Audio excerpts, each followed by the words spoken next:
A drama-filled weekend for the WNBA. We were talking about this at the end of last hour with what happened on Saturday. Angel Reese is a wonderful player, but she does not compare to what and who Caitlin Clark is when she's on the basketball floor. Reflecting back on Caitlin Clark's rookie season, I have honestly never seen a company fumble the bag so hard like the WNBA fumbled. It's hard to believe, but Caitlin Clark is being jeered for breaking records. Yes, you read that right. The rookie phenom just shattered Alyssa Thomas's single-season assist record, and instead of applause, she was met with boos. A moment that should have been pure celebration quickly turned into controversy. So, what's really going on? Why is one of the biggest achievements of the WNBA season being met with hostility instead of praise? Let's break down the drama that has the league buzzing and explore why Clark's success is making some people uncomfortable. But with the Indiana Fever's season ending last night, it was such a bittersweet end to a phenomenal rookie season that Caitlin Clark had, and it honestly got me to just reflecting on this season. And it sucks that so much of it was riddled with so much drama and so much negativity and so many mishaps that the WNBA had throughout the entire season. Imagine this. Clark is smashing records with every pass she makes on the court, yet instead of applause, she's met with hostility and thrown drinks. It's surreal, like watching a movie where the hero saves the day, only to be criticized for it. What should be a triumphant moment has turned into a bizarre backlash, leaving fans wondering how excellence became something to resent instead of celebrate. Angel Reese spoke to the media. She didn't speak to the media after the game against Caitlin Clark, but a member of the Chicago Sky, the national title winner at LSU, and she talked about where all this attention started with her and Caitlin Clark. We're going to explain why there's more to this story than just basketball skill. This is the shocking moment that changed everything, a moment that's reshaping the entire WNBA, and not everyone is ready for that shift. And it raises a question that sounds unbelievable but is very real. Why would anyone boo someone simply for being great at their job? Alyssa Thomas came out once again talking about the negativity that Fever fans and Caitlin Clark fans have been spreading this entire season, and here's what she had to say. She said, "Honestly, it's been a lot of nonsense. I think in my 11-year career, I've never experienced the racial comments like I have from the Indiana Fever fan base. It's unacceptable, honestly. There's no place for it. We come to play basketball for our job, and it's fun, but we don't want to go to work every day and have social media blown up over things like that. It's uncalled for, and something needs to be done, whether it's the Fever checking their fans or this league checking them. There's no time for it anymore." This isn't just about one player or one record.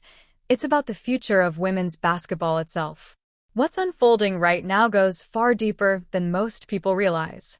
So ask yourself, are you ready to see just how far this rabbit hole goes? Because from here on out, things are about to get really fascinating. Once again, we're seeing with these players who are coming out and speaking out against Caitlin Clark fans, Fever fans. I've covered it multiple times on this show. Angel Reese has said things. The co-owner of the Atlanta Dream has said things. Cheryl Swoops have said things. Dejanay Carrington have said things. A lot of people have called out Caitlin Clark fans and Fever fans and said that they are nasty and all that they do is spread hate, but all of them are focusing on what is going on social media. And I hate to be the bearer of bad news, but we cannot control what people say on social media when they are hiding behind a screen. Hold on tight, because we're about to reveal why the WNBA is trembling in response to Clark's rapid rise. How did a rookie manage to turn heads so fast? And why does it make some people so uneasy that she boosted her team's attendance from just 1,800 to an astonishing 177,000? This isn't just a breakout story anymore. It's a disruption. Caitlin Clark, the Fever head coach, the WNBA commissioner, and the WNBA PA, and multiple other people within the WNBA have all come out and said that they are against hate, they are against racism, they have denounced fans acting in this sort of way. So I don't understand why Alyssa is once again calling for action from the Fever team and from the WNBA. Caitlin Clark's journey from collegiate superstar to WNBA rookie. Caitlin Clark's journey from collegiate superstar to WNBA rookie has been nothing short of spectacular. She isn't just playing the game, she's transforming it. Her impact on attendance and viewership is unmatched, drawing eyes to the league like never before. But while everyone is talking, not all of that conversation is positive, and the backlash is becoming part of the story too. She's faced at the professional level and voiced frustration with the league's officiating, recently telling reporters, quote, "I feel like I'm getting hammered and everybody is physical with me, and opponents get away with things that other people don't get away with." That's what And you might be wondering why everyone wouldn't be thrilled about the surge in attention and new fans. But that's where things get complicated. Some well-known players are starting to feel the pressure, and they're not afraid to voice their concerns as the spotlight shifts and the league's balance of power begins to change. Because of her box office attraction, it's generating more eyeballs to the WNBA product, therefore more revenue for the WNBA product. Don't you think y'all are going to benefit from that too? Look at the big picture. That's what I was talking about when I was talking about it this morning on my day job, First Take on ESPN, every weekday morning from 10 a.m. to 12 noon Eastern Standard Time. A rising tide raises all boats. Consider Cheryl Swoops as an example. It's like watching an experienced Consider Cheryl Swoops as a prime example. It's like watching a seasoned veteran trying to put a rookie in her place. But is it really about playing style, or is something deeper at play? Swoops has been a vocal critic of Clark, often avoiding even saying her name. She's expressed doubts about Clark's ability to thrive, suggesting that her flashy, record-breaking style might not hold up in the league. Cheryl Swoops and how she has been a certified Caitlin Clark hater for about a year now. Up until now, she has not been able to say anything nice about Caitlin Clark, nor has she been able to even speak her name. So for this specific game against the Fever, they replaced her with another WNBA legend, Nancy Lieberman. Next up is Angel Reese, who's been quick to remind everyone that the league is full of talent beyond just Clark. Rhea suggested that fans should also recognize the contributions of other players, a subtle but pointed message that seems to say, "Don't forget about us." It all started from the national championship game, and I've been dealing with this for 2 years now. And understanding, like, yeah, negative things have probably been said about me, but honestly, I'll take that because look where women's basketball is. People are talking about women's basketball, but you never would think that we'd be talking about women's basketball. People are pulling up to games. We got celebrities coming to games, sold out arenas, like, just because of one single game.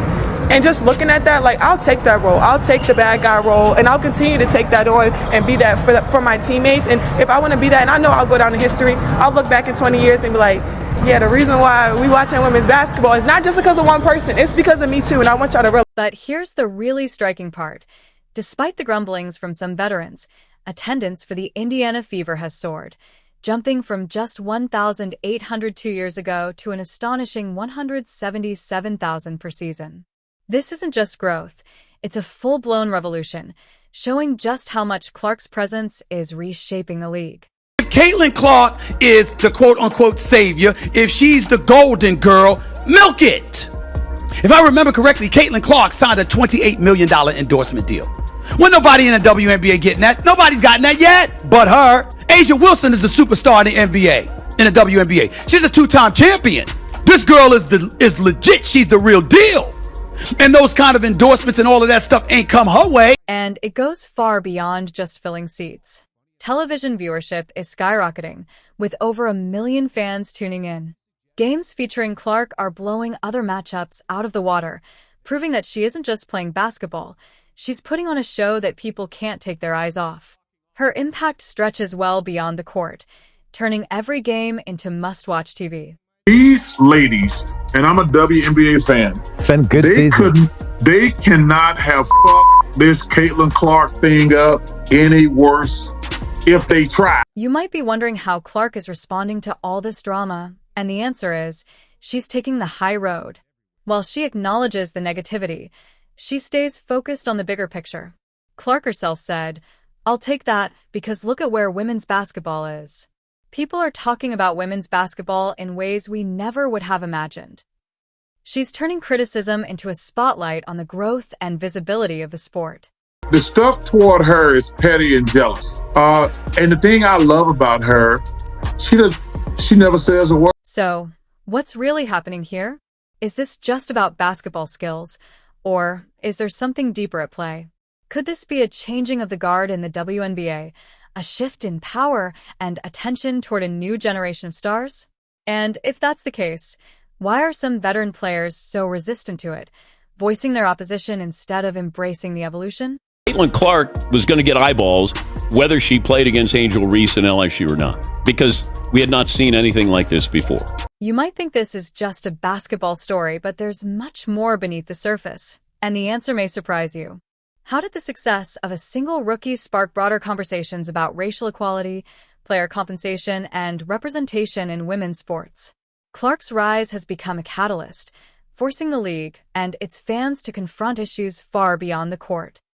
She's going to face a level of racism from black players, and she's going to face a level of hostility from lesbian players because she's not on team LGBTQ. She's a Catholic. She's got some boyfriend.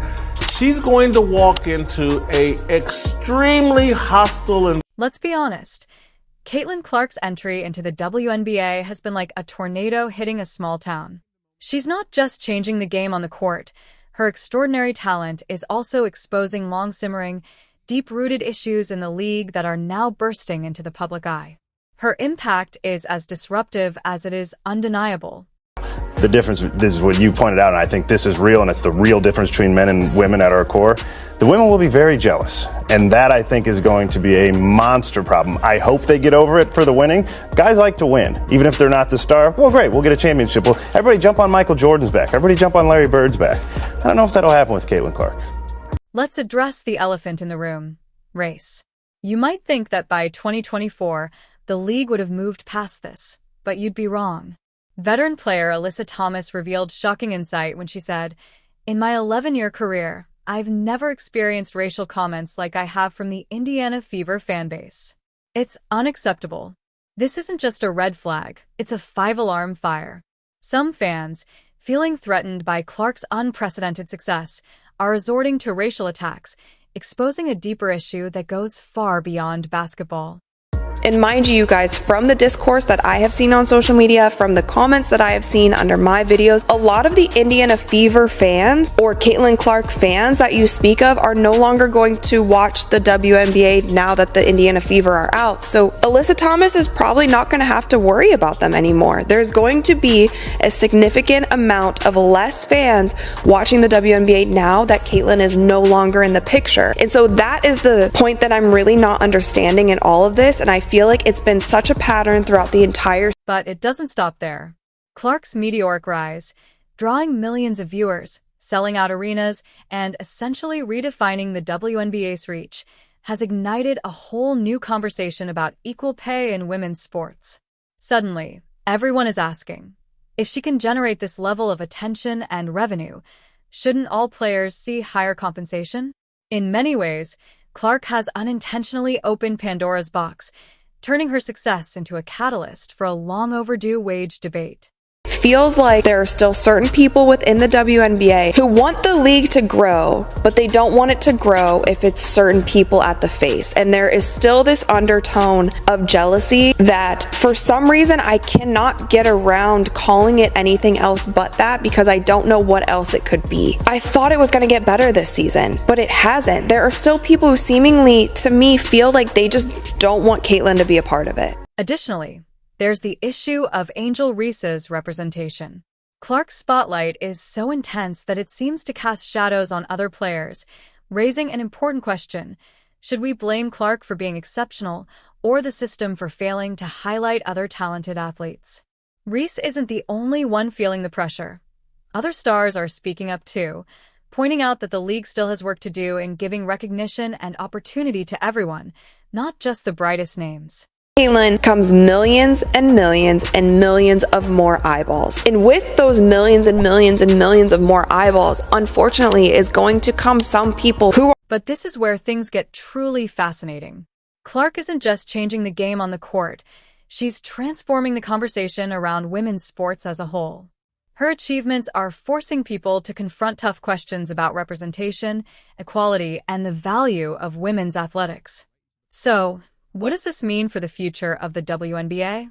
Is this just a temporary shakeup, or are we witnessing the dawn of a new era in women's sports, all sparked by the unstoppable force of clutch queen Caitlin Clark?